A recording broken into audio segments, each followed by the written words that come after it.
मनोहारि देहं महच्चित्तगेहं महीदेवदेवं महावेदभावं महादेवबालं भजे लोकपालम्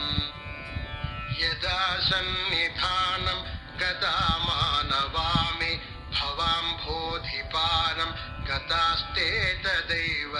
इति व्यञ्जयन् सिन्धुतीरे य आस्ते तमीरे पवित्रं पराशक्तिपुत्रं यथाब्धे स्तरङ्गा लयं यान्ति तुङ्गाः तथैवापदः सन्निधौ सेवतामि यदि ऊर्मि पङ्क्तिर्नृणां दर्शयन्तं सदा भावये हृत्सरोजे गुहं तम् गिरोमन्निवासे